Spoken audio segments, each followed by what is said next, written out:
We had notices in the paper saying that alleging criminal trespass in a temple as well as not being allowed to go into to Dhuni, which is in the city palace. And you're visiting one part of the litigants, and what is the message going out to the administration who's supposed to enforce court orders? Today I am being joined by Nathdwara MLA Vishvaraj Singh Mewar. So sir, how come you are in Delhi because of the winter session of the parliament? You have come here with your wife because she has attended the session and spoken in the Lok Sabha? She's been here for a few days because Parliament has been on for a while. I just came here a couple of days back to have a little bit of things to do here. Because you are coming from Nathdwara in Rajasthan to the polluted city of Delhi, how are you liking the environment here? If you talk about pollution, is there something to like? I don't think so. Political part, so there's been a fair amount of controversy on in Delhi, which has not been on in Rajasthan. That much I can say.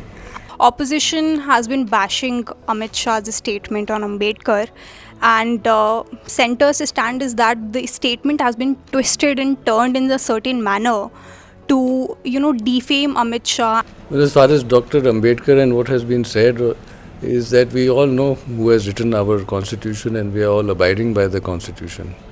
So to kind of think that anybody would say something to the contrary or something against somebody who has written the constitution or the constitution, I think it is really not needed, and I think there should be a little bit of maturity in Parliament that everybody can sit together and plan for a better future rather than just misconstrue statements. Making a more developed India rather than getting into all these things. Talked about constitution, and that reminds me of democracy in a country like India. We are such a huge country, and another controversy that has erupted is of one nation, one election. So opposition is saying that logistically this funda will not work, but BJP is saying that this is a good step forward because it will have a huge cost cutting on the entire election spending. What do you have to say on that? Well, logically and the basic idea, the premise is good in the sense that one nation, one election, it saves as far as cost, as far as effort, and in every way, in what we see, the downside of having a number of elections, those would be done away with.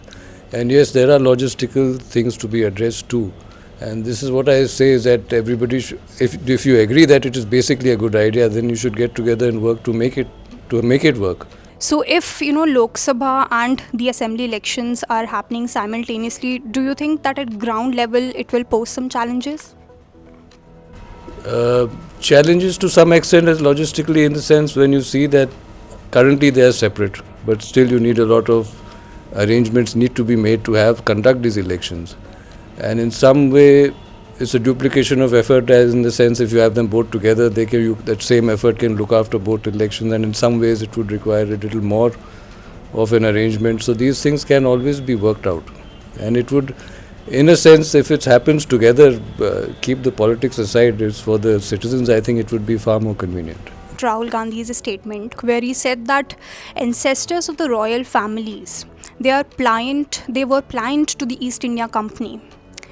What do you have to say? You tweeted about it and I read the post, but for our viewers, if you can explain a little bit about that statement and what is your take on it?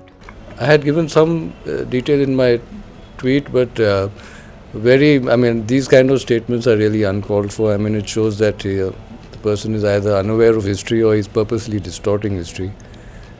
Because our families like mine, whatever contribution we have made in the past and even at the time of integration of the states, that has been accepted by Sardar Vallabhbhai Patel ji also, no less a person than that.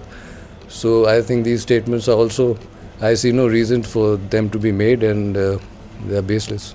Recently we saw a huge controversy around your coronation. Well, very briefly, there are two aspects. One is the traditional aspect and one is the litigation aspect. Traditional aspect is in every society when one generation passes away, there is some kind of ceremony to accept the next generation, and that is what took place in Chittor, and I'm very thankful for all the public participation and enthusiasm that accompanied that ceremony. And what was the distasteful part was that after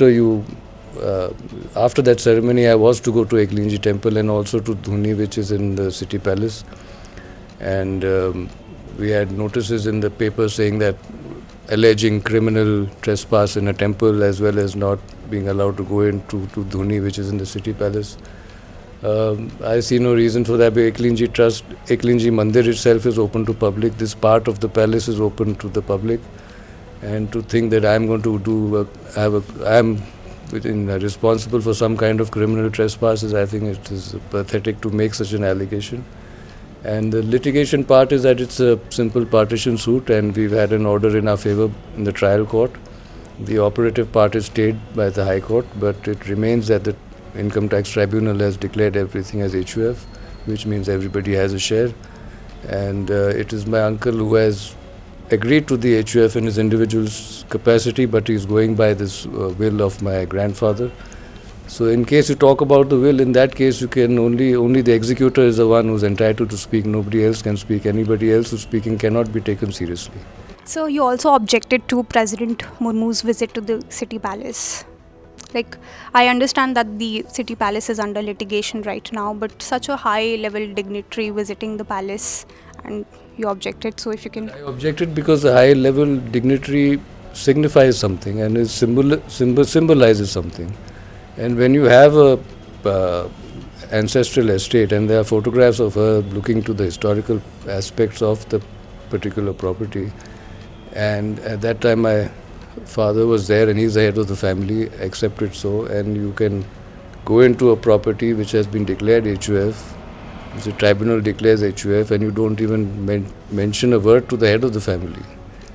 And it is in litigation where there are stay orders of the courts since 83, and anybody who's been to Udaipur knows what a change there is in that complex from 83 onwards. And you're visiting one part of the litigants, and what is the message going out to the administration who's supposed to enforce court orders? And we see it there itself, because after that there has been even after this ceremony there's been another case where I've had no cooperation from the administration whatsoever.